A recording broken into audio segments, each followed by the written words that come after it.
There's a box out there in the world, a puzzle box that seems unassuming and innocent. But if you find this box and take it upon yourself to solve it, you will open a doorway into a dark dimension. A dimension where pain is pleasure and demons are angels. The guardians of this dimension are the Cenobites, led by the sadistic Pinhead. Only one man has ever escaped the Cenobites, an evil son of a bitch named Frank Cotton. Frank's diabolical plan to take over his brother's life and escape the Cenobites for good is the subject of today's episode, Clive Barker's 1987 horror cult classic, Hellraiser. I'm Connor Eyzaguirre. And I'm Austin Johnson. And this is a very special S&M edition of Filmgazm.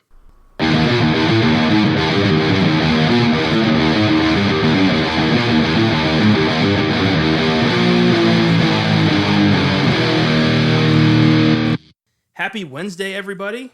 Today we're doing a film I had little interest in revisiting, but I'm very glad I did. It's considered one of the big horror franchises in that there are 10 total films in the Hellraiser franchise.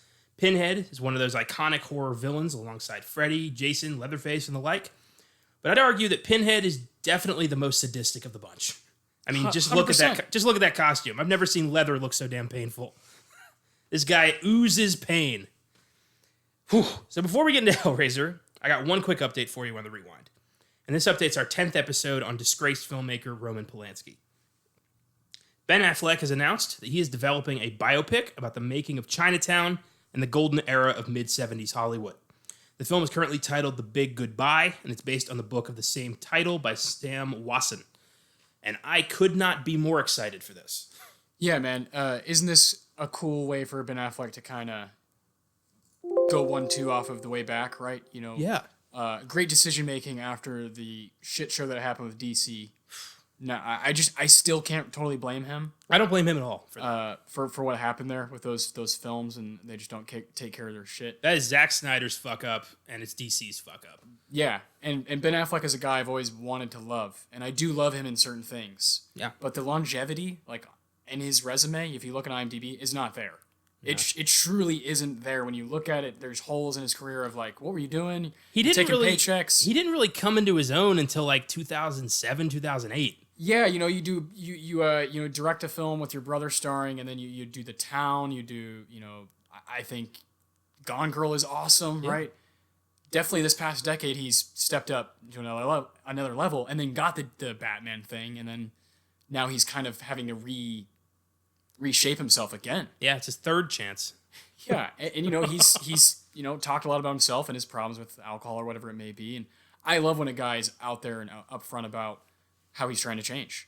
Yeah. And to take on something like this, where if you've been listening with us, for some time, thank you, and you know that we love Chinatown. Yes. And that we don't love Roman Polanski, but we love some of his work. And yes. Chinatown might be his best movie, Rosemary's Baby and that, I think.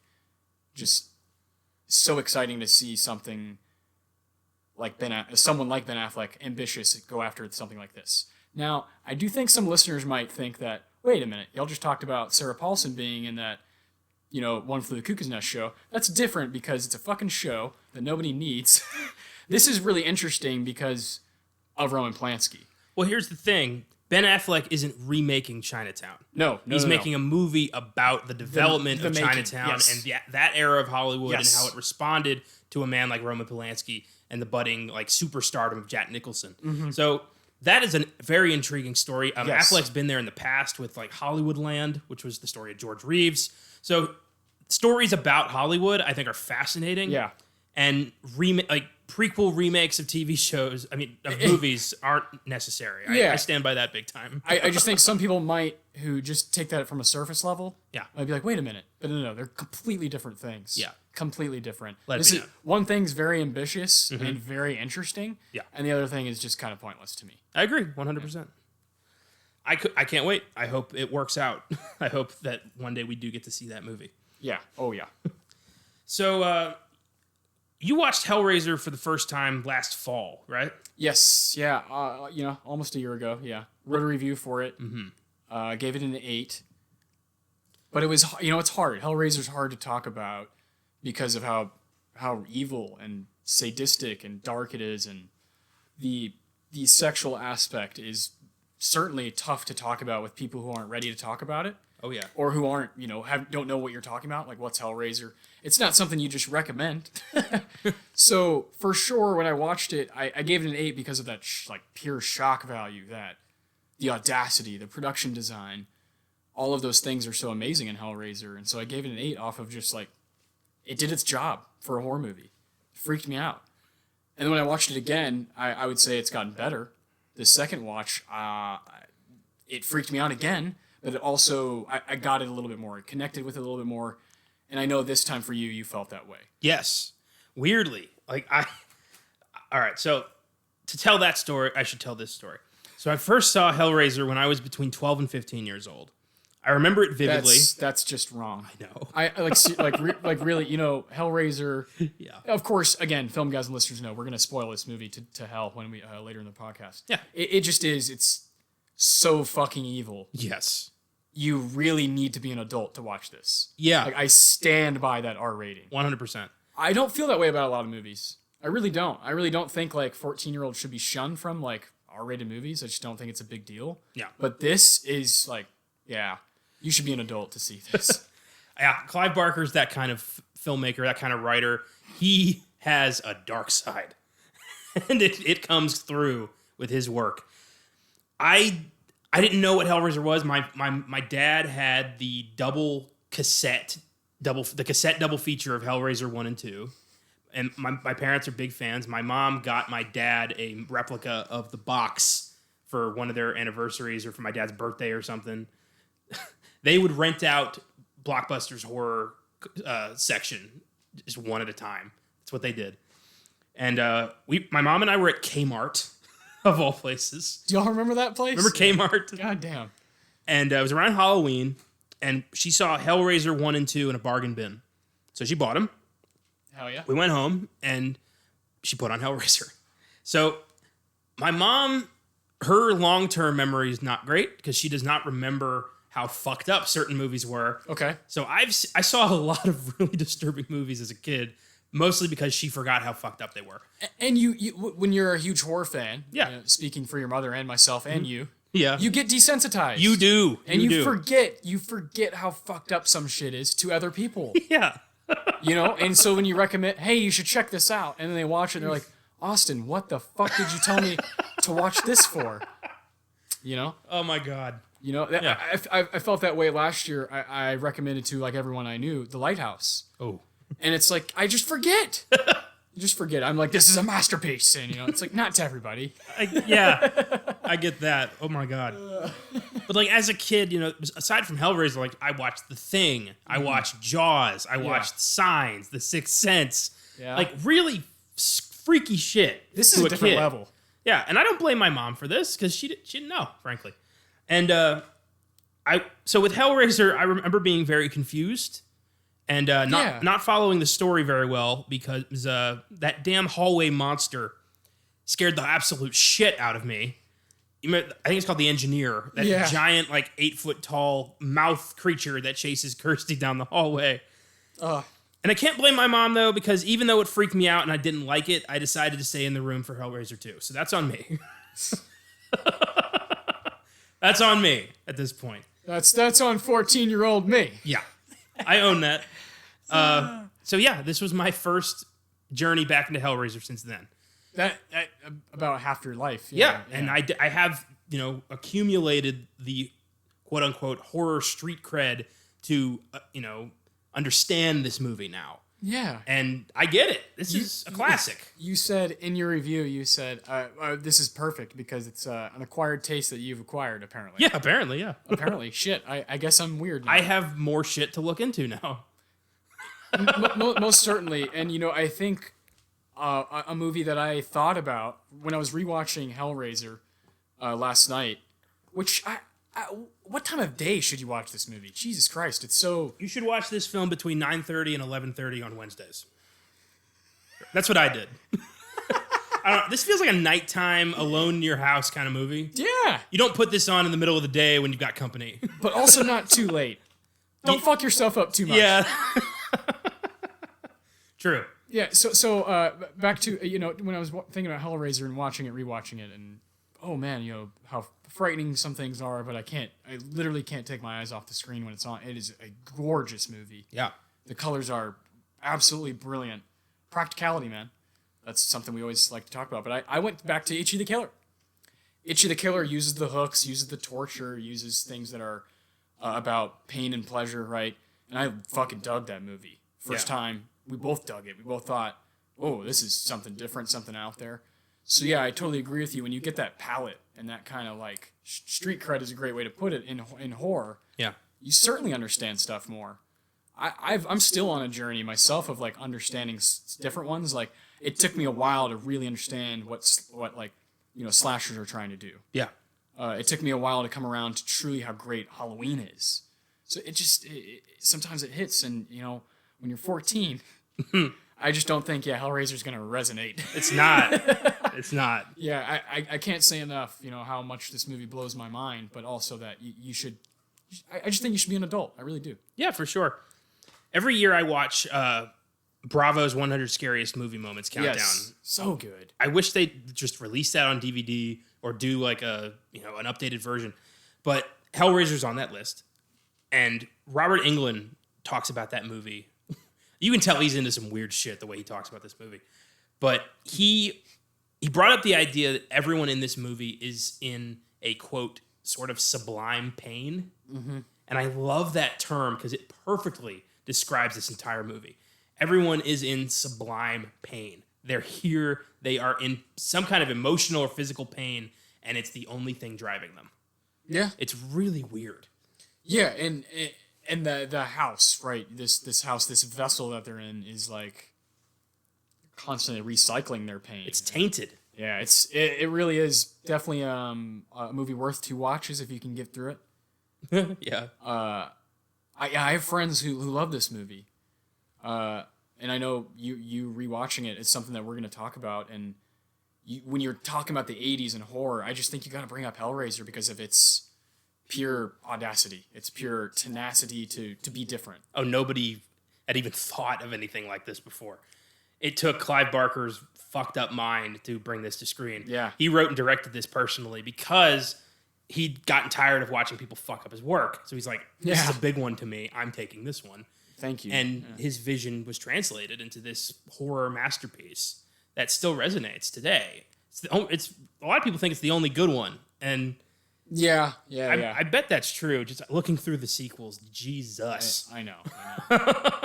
And we're going to talk about those later on. But lower your expectations. So Hellraiser is based on the novella The Hellbound Heart by English horror icon Clive Barker, who also wrote and directed the movie. The novella was published in 1986 as the 3rd volume of Barker's Night Visions anthology series.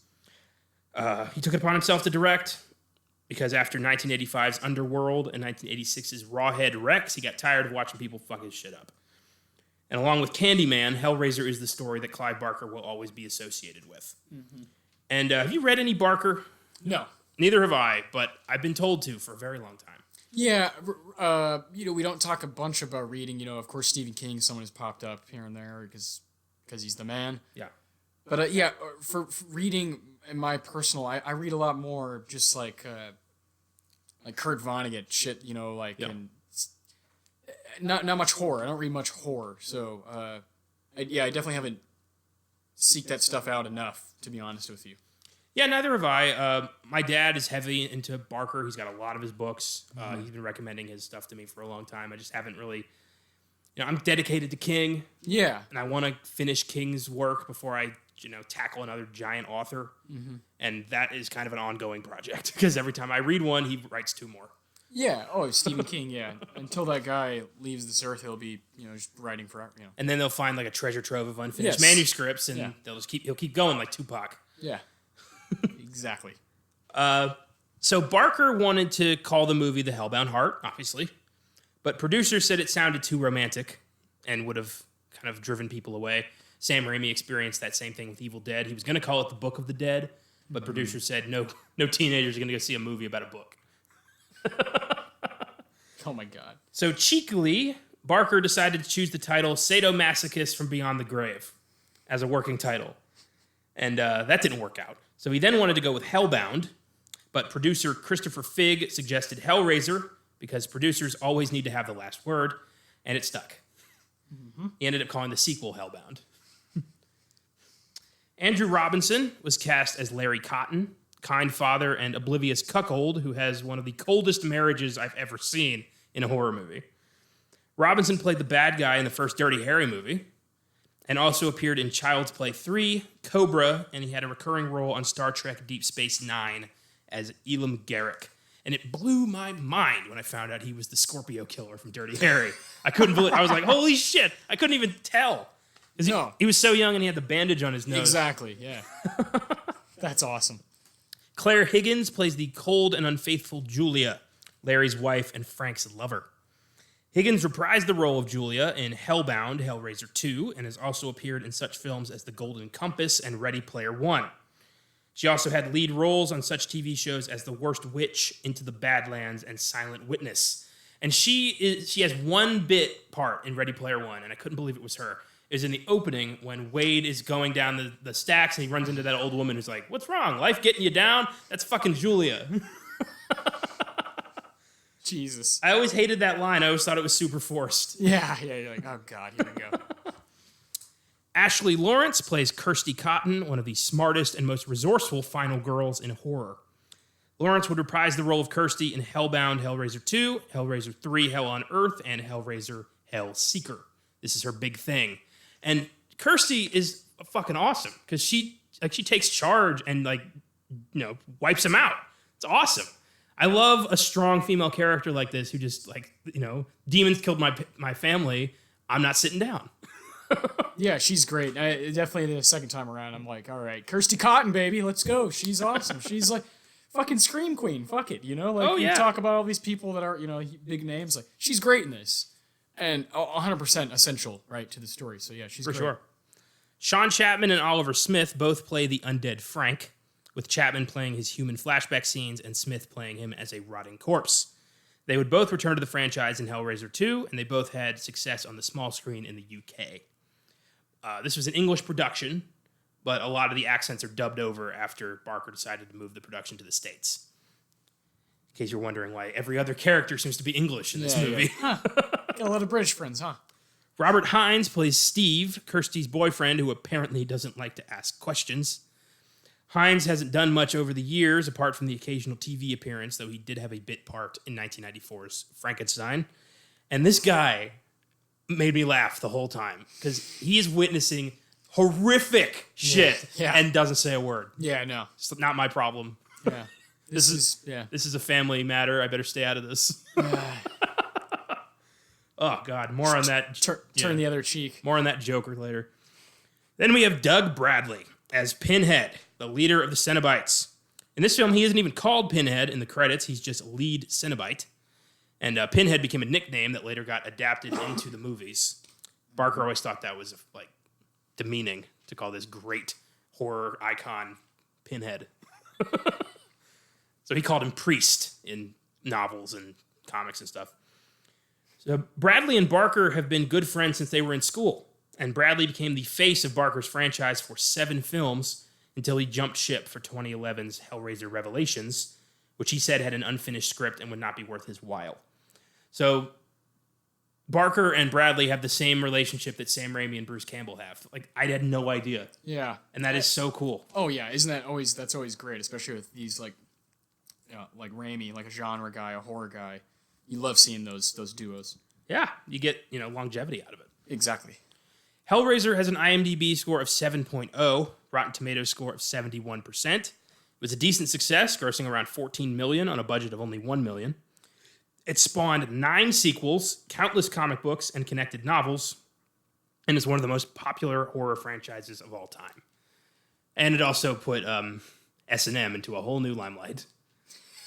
Suddenly people were okay with coming out of the woodwork and being like, I like leather shit too. Yeah, pain is pleasure. They get it. Yeah. God. Oh, boy. So let's get into the plot of this thing. Hellraiser. Ooh. So we open on the box, the lament configuration, the puzzle. Frank Cotton buys it from an antique dealer in this North African town. who the hell is this guy who just happens to have the portal to hell in his inventory? Right? Yeah. He takes the box back to England, solves the puzzle box, and hooked chains immediately fly out of the box and rip him to pieces. Demons called Cenobites appear out of the box to inspect Frank's remains. Pinhead searches among the shreds of flesh and blood and reassembles the pieces of Frank's face. He finds the box, twists it back to its original state, and the room goes empty. It's like it never happened. And if this is your first time watching this movie, you are like, what in the fuck was that? Well, it might. I'm glad it has that intro because it gets rid of the people who are not going to want to stick around, right? Yeah. You immediately see flesh being torn by like hooks, and these shots are really really cool, where the chains and the hooks come flying out of like nowhere, and then hook into the skin, and then the camera goes real close on that like unbelievable makeup and all that. Your skin stretching, and it's either you're either down for it and you're like, okay, what else is gonna happen, or it's not your kind of movie, It's a good intro. It is much like H.G. the Killer, where you're like, are you in or are you out? Like, yeah, it's okay if you're not, but we need to know. Yeah, if you're gonna go home, you better go home now. Yes, like it's 1987, you're seeing this in theaters. I feel like most certainly there's some people who are like, I think I'm good. Could I get my $10 back? It does not get better. It does, yeah. Well, it gets darker for us, We're like, it gets better for us, not for you. Yeah, exactly. Only weirder. Yeah, if you only want to have one nightmare, walk away. Yes, that's a good way of putting it. And keep in mind, this was Clive Barker's first movie. Yeah. His baby.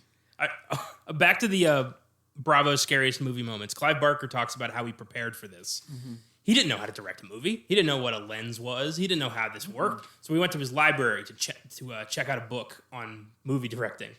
And he looked, and there were 2 books, and they were both checked out. So he's like, oh, shit. I don't even... How am I going to do this? I don't even have a book. I love that he wanted to be so prepared. Where nowadays people are just like, give me an iPhone and I'll make a fucking movie. I don't even have a book. I don't even have the directing for dummies. Like, shit. What am I gonna do? And you can see it sometimes. There's shot that I just point out. Some of those hard cuts are like, that's weird. Yeah, that's an odd transition, but it's effective. It's effective. It's a very abrupt filmmaking, and I like it. I definitely like it. It's like you said. It's a taste we've acquired. Yeah, for sure. We never could have started the podcast with Hellraiser. Like, this is something you have to build up to. You got to do 90 episodes before you tackle Hellraiser. Yeah, agreed. Agreed. Ugh.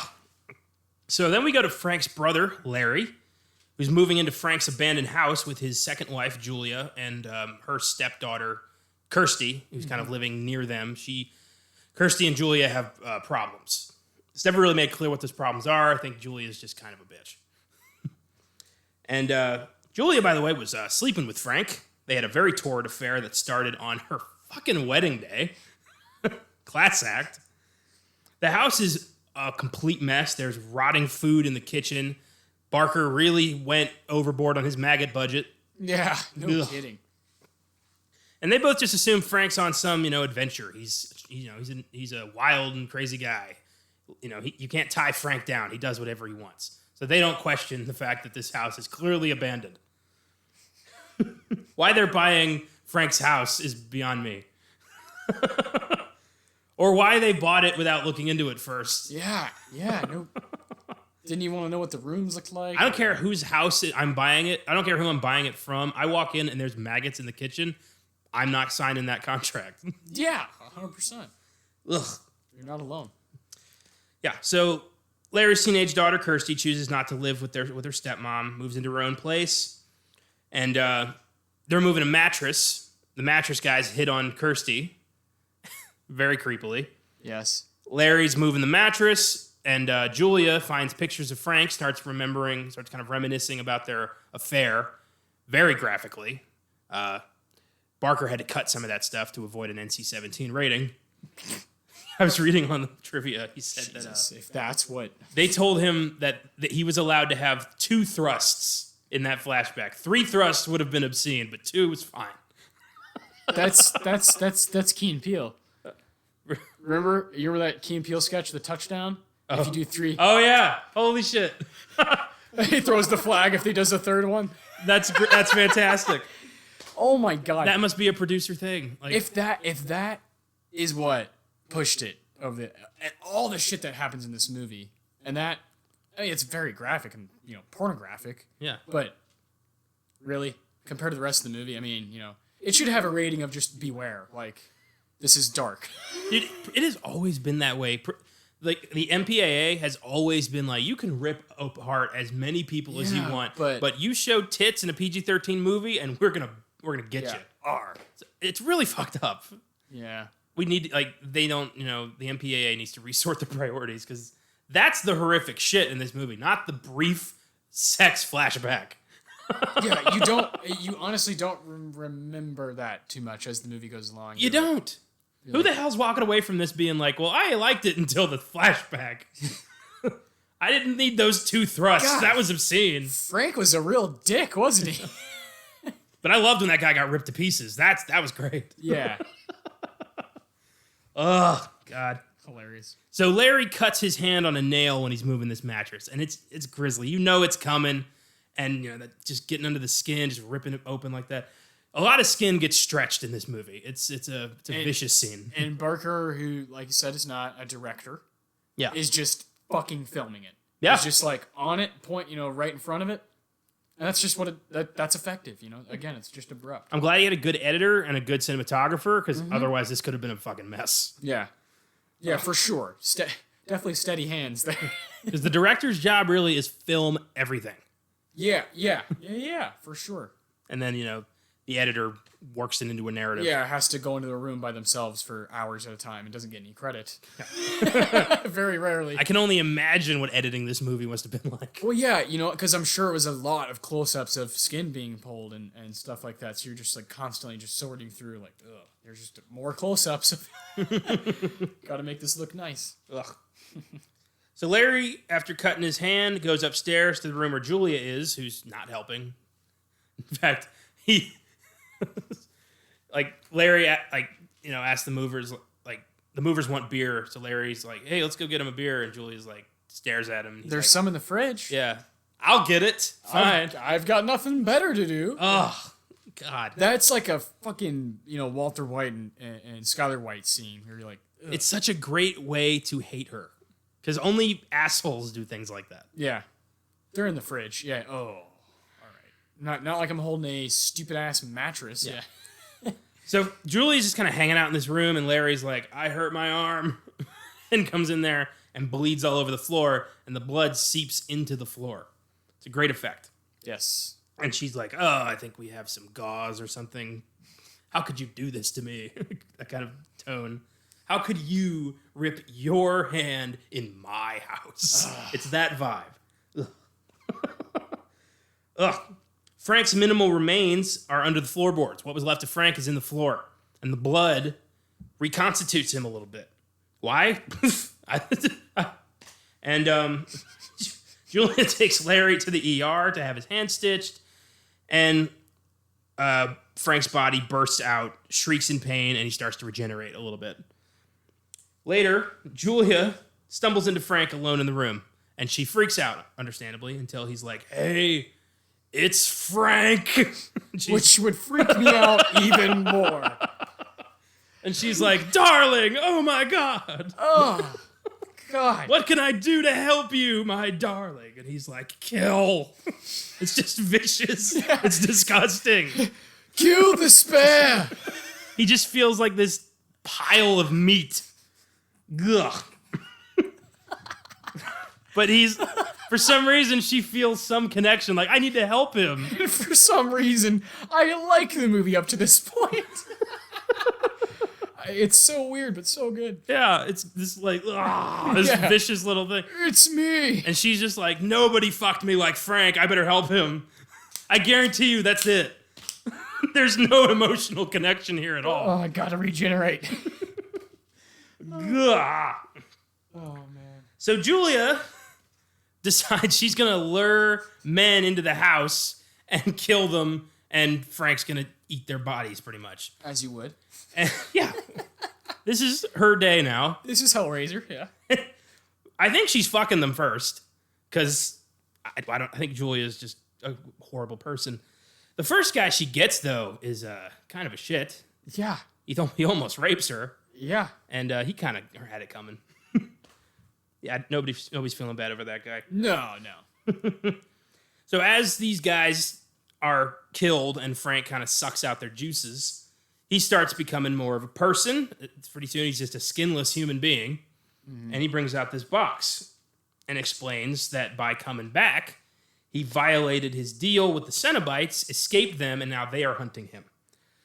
And it is very important that he is fully restored so he can run off with Julia before the Cenobites finally track him down. Otherwise, he will know a hell that very few before him have known. Yeah. Because nobody escapes these motherfuckers. But I love the build-up to these guys. Like, they're the wardens of hell. Yeah. Well, yeah, you know, I definitely love the idea of, like, messengers from the most evil place possible coming to snatch you. Like, Yeah. oof, that is I think if hell is real, then Clive Barker captured it better than anybody. I think this is what hell looks like. Most certainly, right? Yeah, most certainly. Chains and pain. Yeah. God. And that no escape type, you know, Yeah. just mental, Ugh. mind fuckery. Oh, yeah. So Kirsty, who already hates Julia, eventually sees Julia bring a strange guy home. She sneaks into the house to investigate this. He's like, is she cheating on my dad? That bitch. And in the attic, Julia beats the man half to death, allowing Frank to feast. Kirsty approaches the attic, not knowing what's going on there. And the bloody man stumbles out of the attic.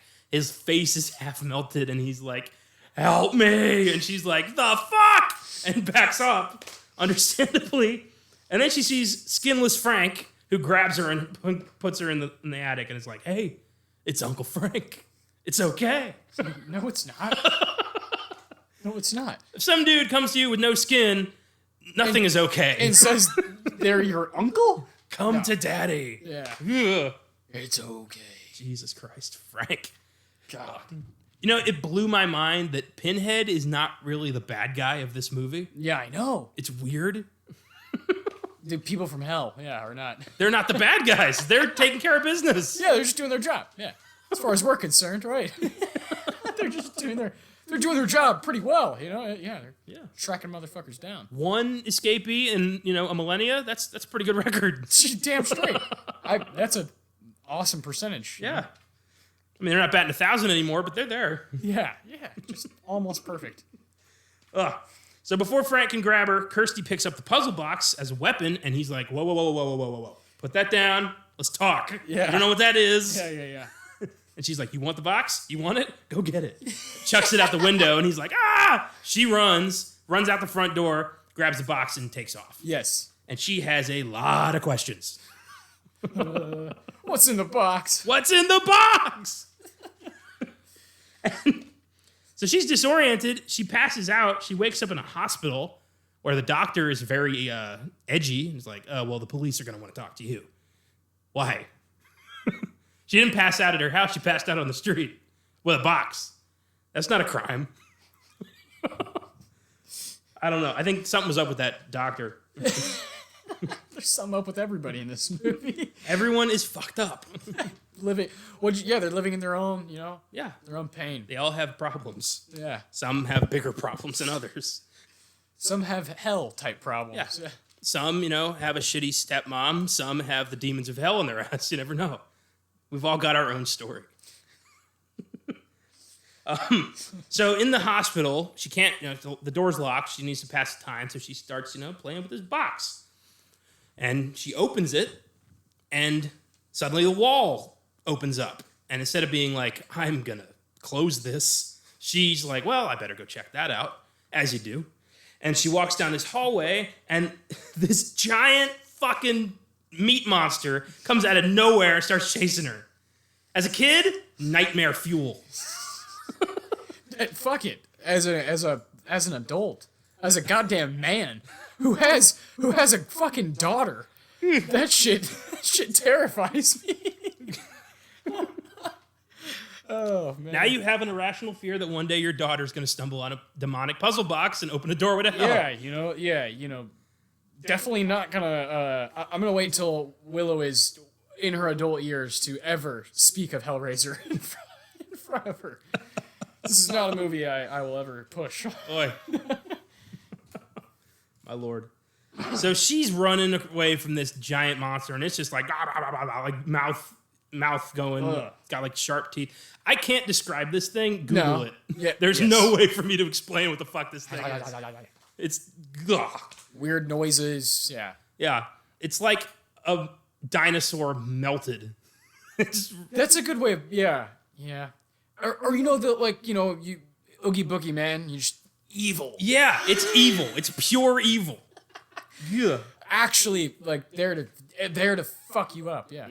And she jumps through the wall, and suddenly the wall's back. Yes. And but she still hears this thing behind the wall, and she thinks she's safe. But then she starts seeing lights coming out of the walls, and who shows up? The goddamn Cenobites. Here we go. And this scene is done so well. It's just the build up, the lights. One by one, they show up. There's that guy who's just like, with the teeth. The Chatterer, I think he's called. Yeah. It's revealed in Hellraiser 2, by the way. That's a 9-year-old. Yeah. They all turn into their human forms in part 2. And, like, he's a kid. Pinhead's a soldier. The lady, I don't remember what the lady and the fat guy are, but it's weird. That is so bizarre. Because there's, like, a new Cenobite who, like, wipes them all out and takes over hell. It's a weird movie. Yeah. Jesus. Pinhead's the good guy of part 2. Yeah. Fucking Pinhead. Ugh. So their leader, Pinhead, shows up and is like, "Hey, you rang?" And she's like, "No." And they're like, "Yeah, you did. You're right here. I see it." So good. I wish they were like that. Just like, oh god, this was my day. What do you want? Fuck. I was not supposed to come in. Like, god damn it, the new episode of their TV show is supposed to come on. We're missing Antiques Roadshow. Yeah. God damn it. And no, basically he's just like, "Well, you opened it, so you're coming to hell." And she's like, "What? Yeah. What's going on?" It's like Chris Farley on Saturday Night Live. I asked to come to a game show, not to be on a game show. Yes! Oh my god. You could edit those together so well. Godzilla? Someday! Call the American Embassy! God damn it. So she puts this together pretty quickly that Frank is connected to these guys. Yeah. And she's like, hey, I know where... You did this to Frank, right? And Yeah, they're can like, I get a pass if yeah. They're like, "How do you know Frank?" And she's like, "He's my uncle. He's an asshole. He's right up there. Yeah. I'll give him to you." And they're like, "Well, maybe." Let me call the devil and see if we can make an exception. I don't know about that. It's not in the book. Typically, we have a certain way of doing things here. He is the only escapee in history. Maybe, they probably don't want that on their record. Yeah. They're actually kind of agreeable, like, "Well, let's see what we can do. Yeah. What else can you throw into the mix? Give you a day. Go get Frank." And they leave, and she's just like, "Whew. Big day. A lot of shit has happened today." Yeah. No kidding. Her stepmom's cheating on her dad with her undead uncle. Demons are real, and they came out of this box. She got chased down a hallway by a giant meat monster dinosaur thing. Whew. Yeah. That's a full life. Yeah. No kidding. So now she's like, "All right, let's go get Frank." She's actually like, she's proactive about this. I love that. And she goes home, finds her dad, and is like, "Frank's upstairs." And dad's like, I know. Took care of it. It's fine. He is clearly wearing a stapled face. And she never brings this up. He is bleeding around his entire hairline. It's okay. It's okay. I couldn't believe. I was like, "Is somebody gonna mention this?" The dude is rotting right now, and he's way too calm. I guess just like us, these characters are desensitized. I guess. If all that shit had happened to me in one day, I'd have a pretty new outlook on life too. I would be thinking about a lot less things. Just survival. Yeah. My God. So, Kirsty insists, like, if Frank's dead, I need to see him. And Larry, well, quote unquote, Larry turns to Julia and is like, show her the body. So Julia takes Kirsty upstairs to see this rotten, skinless corpse in the attic. And she's like, shit, he's dead. Now what? And the Cenobites show up and are like, hey, we want the guy who did this. And she's like, you can't have my dad. And runs out before Pinhead could have been like, no, that's your dad. We want Frank. That's Frank. Like, if he just talked a little faster, they could have worked this out. Yes.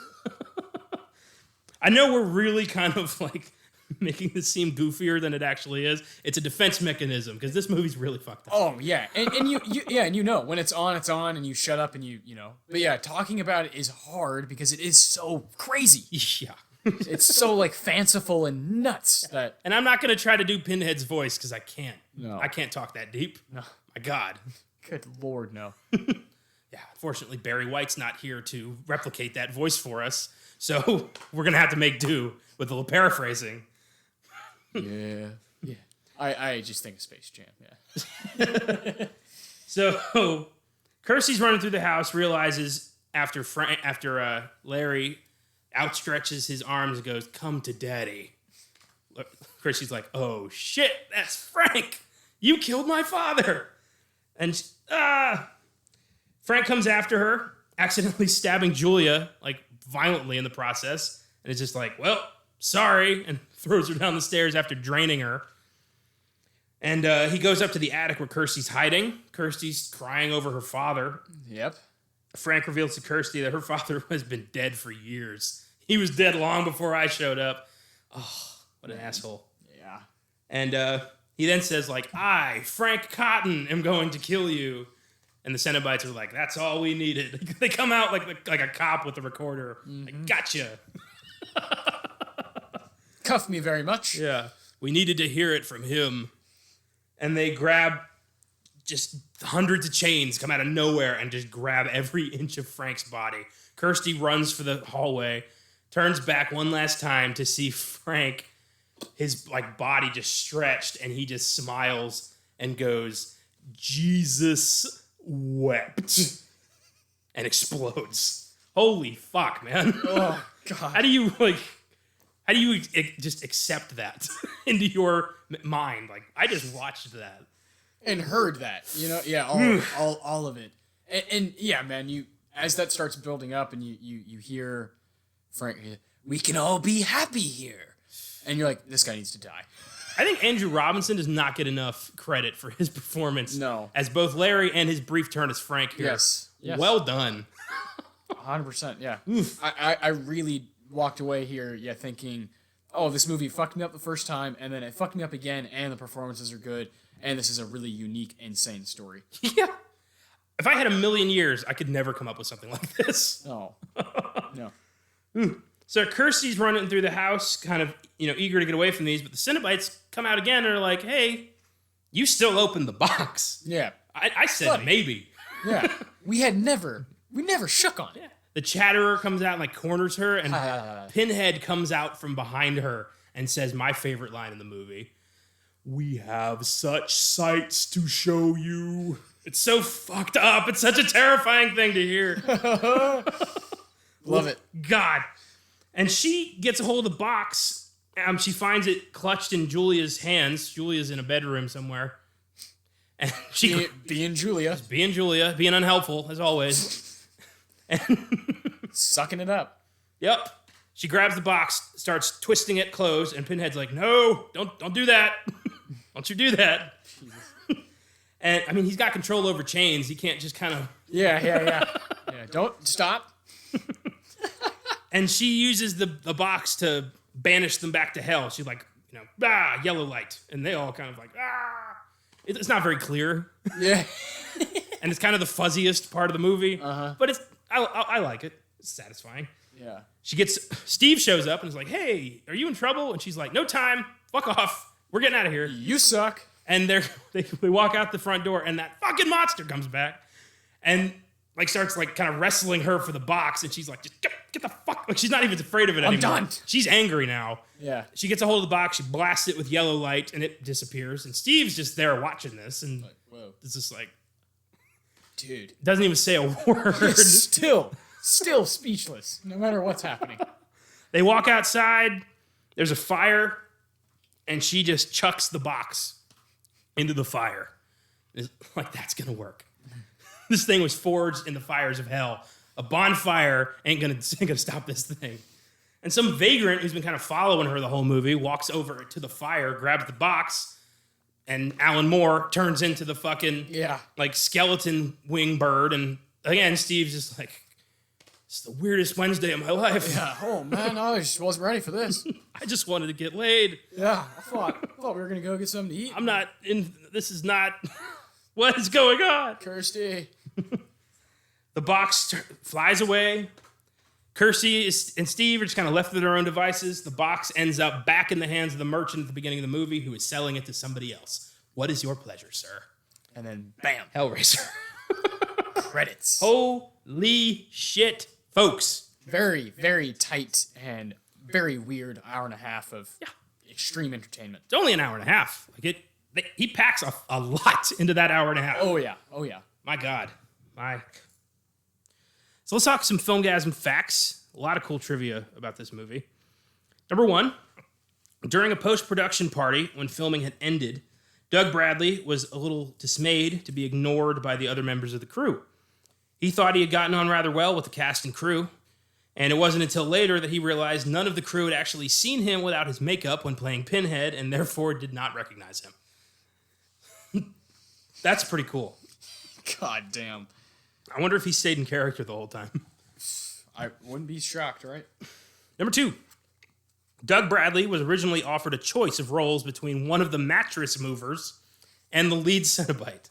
What? He originally thought it important that as a new film actor, the audience should see his face, and he nearly turned down the lead Cenobite role. He almost went with mattress mover number 2. Holy shit, would this franchise have been different?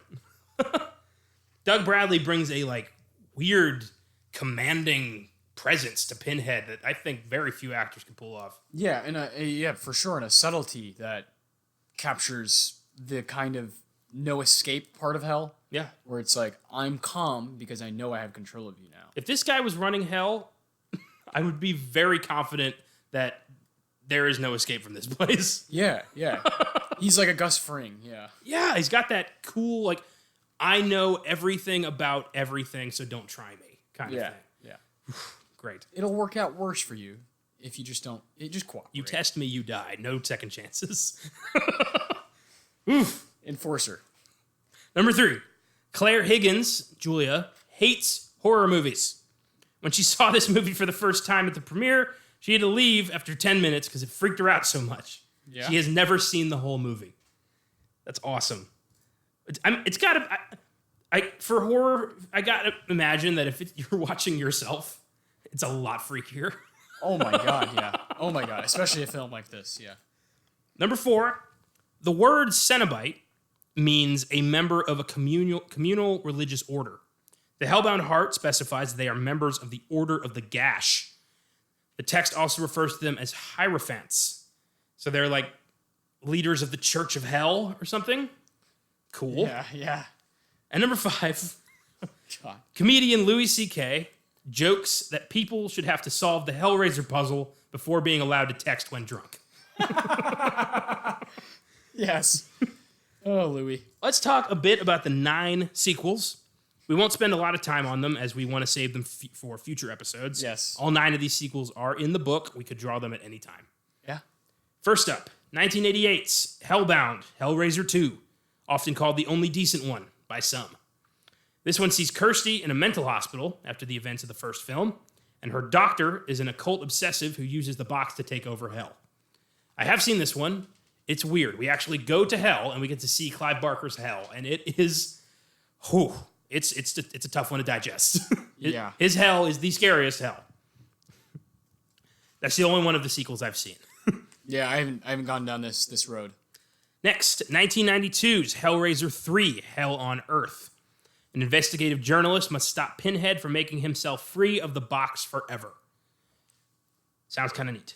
And this one, bonkers. Next, 1996, Hellraiser Bloodline. Now we're in the 22nd century, where a scientist on a space station has a self-proclaimed mission to close the gates of hell forever. Why? His ancestor built the puzzle box to open the gates of hell. Of course, Pinhead is set loose in outer space 5 years before Jason Voorhees did it. I might have to see this one. Yeah, definitely. Pinhead in space. I'm intrigued. Yeah, me too. Next, 2000's Hellraiser Inferno. Now we're back in modern times. A cop is investigating a madman known as the Engineer, and inevitably, Pinhead is unleashed. This one was directed by Sinister's Scott Derrickson. Damn. Everyone has to start somewhere. Yeah, no kidding. Next, 2002's Hellraiser Hellseeker. A shady businessman tries to piece together the details of a car crash that landed him in the hospital with amnesia and the demonic puzzle box in his hands. Next, 2005's Hellraiser Deader. Probably could have workshopped that a little bit. A journalist uncovers a group who can resurrect the dead, and this leads her to the box. Next, 2005's Hellraiser Hellworld. A group of gamers playing an RPG based on the Hellraiser movies are invited to a rave party in hell. And this one co-stars Lance Henriksen and Henry Cavill. God. Again, Unbelievable. we all have to start somewhere. Yes, yes. Jesus. Next, 2011's Hellraiser Revelations, a.k.a. the one where they stopped trying. It was rushed into production after Dimension Films realized that they would lose the rights if they didn't make a sequel. So they wrote, produced, and shot the entire movie in 3 weeks. Lord. Basically, two friends in Mexico find the box and unleash Pinhead, but this Pinhead is very bloated, and obviously not Doug Bradley due to fans' dismay, because he did not, they were going to pay him roughly like 2-3% what he usually got. And he was like, Clive Barker's not involved, I don't need you, bye-bye, bye Felicia. So now we're left with this piece of shit. I looked up some screenshots, and the guy that got playing Pinhead has a gut, and it's ridiculous. Oh, no. 3 weeks. They shot it in 11 days. Oh. That's not right. The trend continues in the most recent sequel, 2018's Hellraiser Judgment. Two cops are hunting a serial killer who is definitely from hell. At least this film's Pinhead looks better, just from the screenshots I'm looking at. Still not Doug Bradley. But it's not the bloated guy either, so, you know. Someone different. There has been a reboot in production hell for God knows how long. David Bruckner of The Ritual and VHS is set to direct, with Clive Barker involved in the writing process.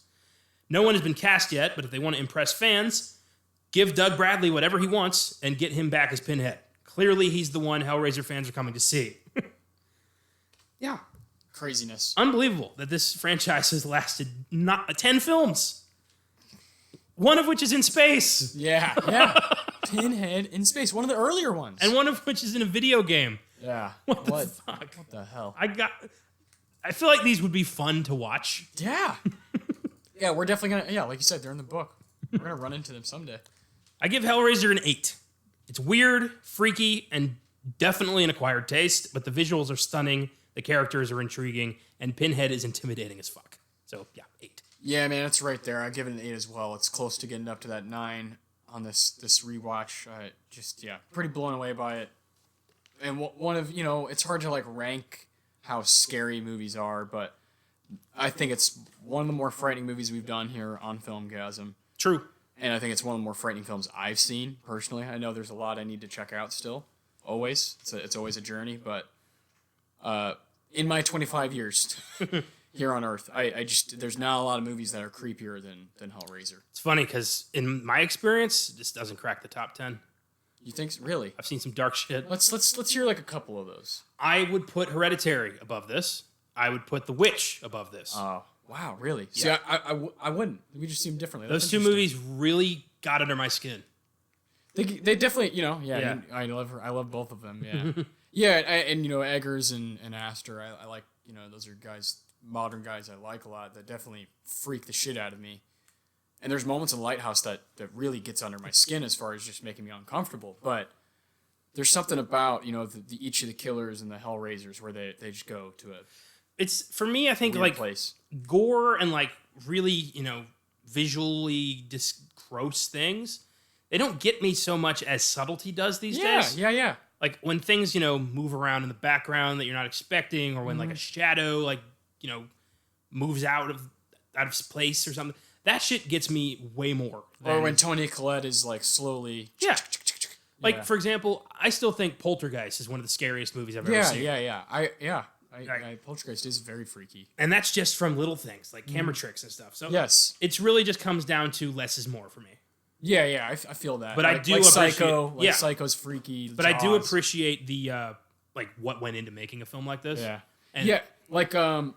Another film that freaks me out, it's obviously not in the same category, but, like, it has that practicality in that. Like The Thing. There's moments in The Thing where I'm like, oh my God, this is fucking gorgeous, but also freaky, and I'm loving it. You know? And you love that. You love that part of it too, the makeup and the work that goes into it of making a good horror film. Yeah. Yeah. Like I said in, I don't remember what episode it was. Might have been the Mangler. It was, being a horror fan is like, panning for gold. You're constantly digging through dirt, hoping to find a gold nugget. And Hellraiser's definitely a gold nugget. I can't speak for the sequels, but this is just a mesmerizing work of art for horror. Yeah, and if you want to rewatch it, or if you've gotten here and haven't seen it, that's weird, but it's on Hulu right now. It's been on Hulu for a long time. I don't see it leaving. So the first 2 are on Hulu. So yeah, check it out. And that brings us to the second installment of the movie draft, which we had so much fun with last week. This week we're doing films from 1987, since that's the year Hellraiser was released, and I'll let Austin take the reins from here. Oh, man, I'm loving the drafts, because of the realization of how many films you and I have seen in the same years.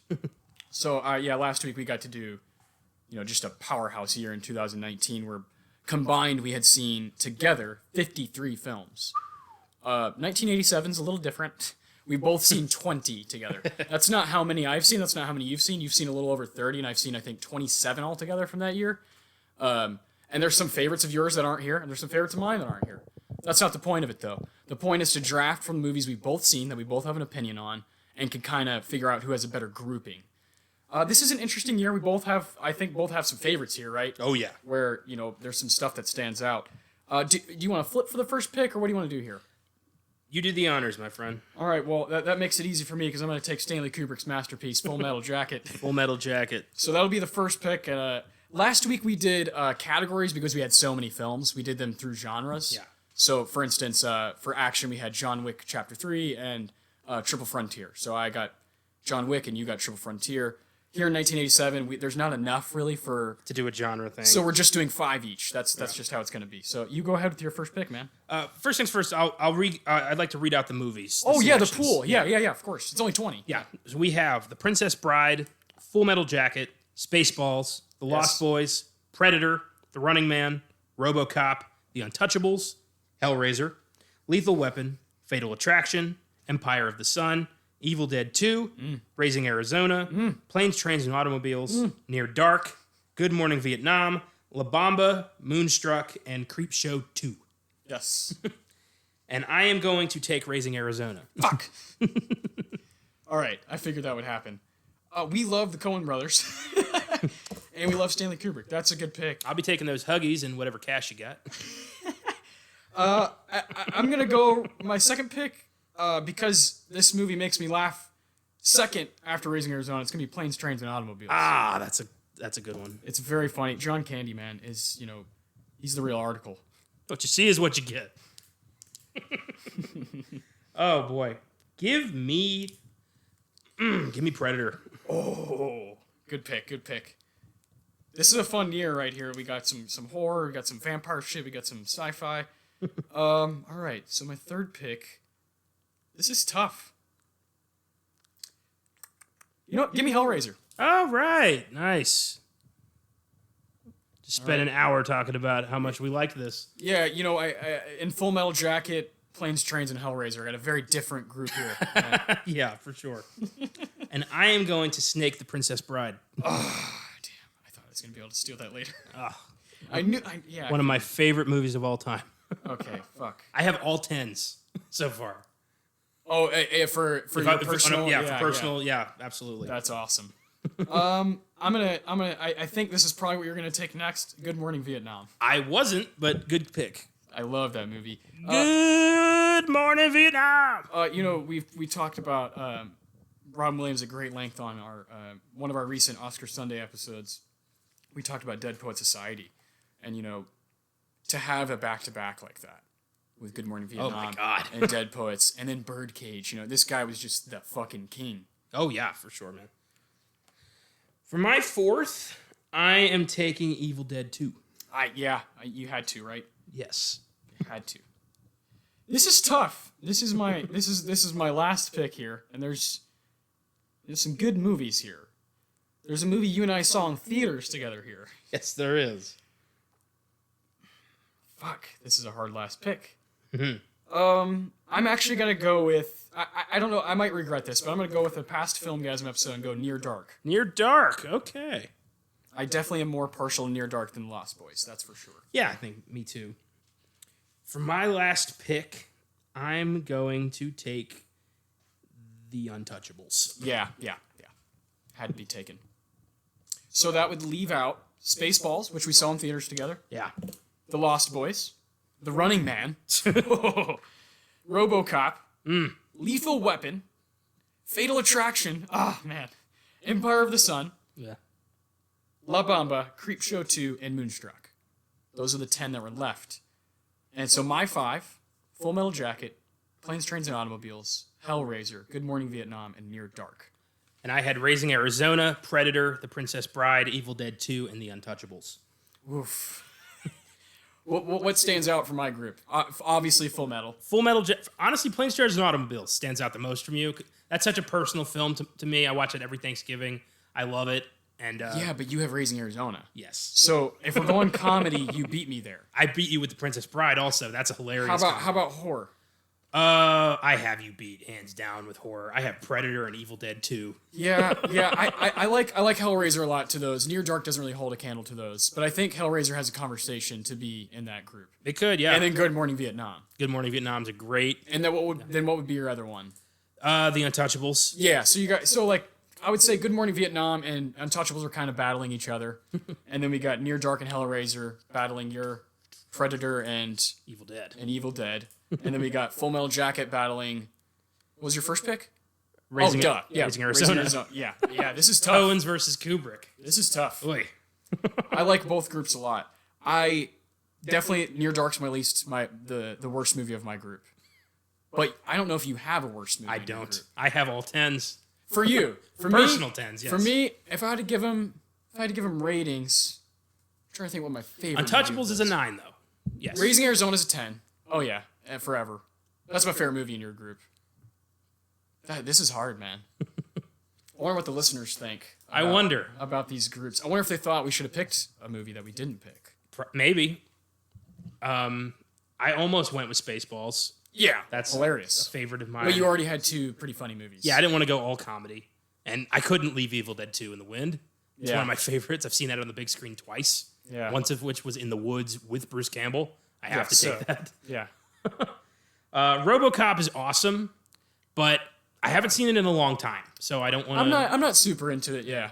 Running Man is goofy as fuck. Yeah. Lost Boys, I don't think holds up. It's all right.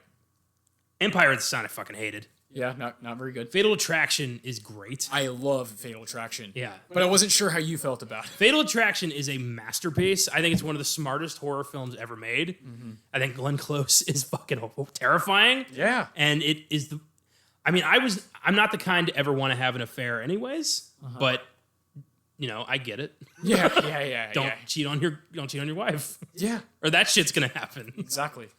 Crazy movie, yeah. That's a wild one. Yeah, for sure. Lethal Weapon, again, I haven't seen it in a long time, so I don't know if it still holds up. Yeah. La Bamba was good, but kind of forgettable. Creepshow 2 is god-awful except for the raft. Yeah. And Moonstruck is cute, but again, I didn't want all comedy. Yeah. So I think by default you win because you have all 10s and you're a cat. And for me, even personally, I don't have a way to... Full Metal Jacket's a 10. Planes, Trains, I'd probably give an 8 or a 9. Hellraiser, 8 or 9. Good Morning Vietnam, 9. And Near Dark, 8. So, personally, I mean, I don't feel that way personally about... I probably feel similarly about your group. Yeah. But you feel very strongly about yours. 87's a big year of 80s, some of my favorite 80s movies. Is your decade. The 80s is my decade, hands down. Yeah. It's tough to lose to me in the 80s. That was fun. Is there any 87 movies that I haven't seen that you think I need to see? Off the top of my head, no, but let me do a quick. I'll throw you one while you're looking. Yeah. There's a film directed by Robert Townsend, Hollywood Shuffle. Oh yeah, I remember that one. Unbelievable movie, fantastic stuff. And if you want to like watch a black director from the '80s that people have just seemingly forgotten about, when they're looking for black creators to watch and writers and directors, Townsend's one of the best. So you haven't seen The Witches of Eastwick? I have not. Do you know anything about that movie? I do. Yeah, I do. It's the one where Jack Nicholson plays the devil. Yeah, I need to see it. Yeah, of course. It's fucking hilarious. I need to see every Jack Nicholson movie, though. Yeah. That movie specifically, though, is really funny because it's so bizarre. And it's really just like, I mean, he's having sex with these 3 women who are witches, and they don't know, and then they find out, and they fuck him over. But it's the devil. So it's crazy. His name is Daryl Van Horn. Perfect. Daryl. Yeah, it's great. It's a very underrated 87 work of art, I think.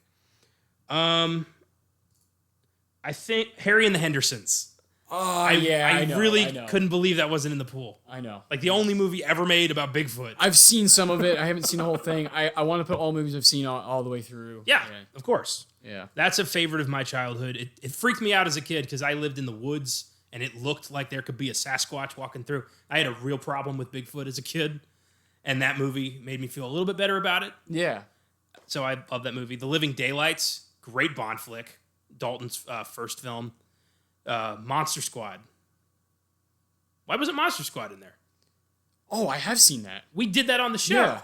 Did you send that to me? I think so. I must have just missed that. I must have just been reading it. Shit. Because I wouldn't have taken it. I just realized like we did that. If I didn't draft some of those other ones, I don't think I would have taken that one.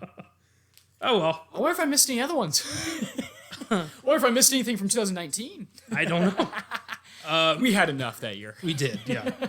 Throw Mama from the Train is funny. Mm-hmm. It's weird, and it's a very cool, dark comedy. Yeah. Wouldn't have probably made it into any of our draws. I like House of Games a lot, too. Yeah, I wanted to see that one. House of Games is cool. Elm Street 3, you can leave aside. I'm all right. Yeah, I'm all right on that. I the first one doesn't even really work totally on me, so yeah, it's tough. Overall, pretty good. I wonder what we'll be doing for our next draft. We're gonna do it. We'll try to do it for the year that whatever the movie we're doing is. Yeah, here on Filmgazm. So yeah, Hellraiser was 87, so we did 87, and we're just gonna kind of do these sporadically whenever we feel like doing them. It's just a fun last little piece to leave you with before we go. Yeah, exactly. Can talk about a little bit more cinema, from the year. Wonderful. And thanks for listening. Had a great time doing Hellraiser. That was a good one. Hell yes. Thank you to the book. Next week, we are once again joining forces with Josh Allred for a 1984 cult classic that comes to us from Troma Entertainment. When Mott Boy Melvin falls into a vat of toxic waste, he emerges as a monstrous new hero known as the Toxic Avenger. It's Josh's personal pick next Wednesday. We'll see you there. And if you find a demonic-looking puzzle box, chuck that thing in the river before you end up getting ripped apart by the dominatrix from hell.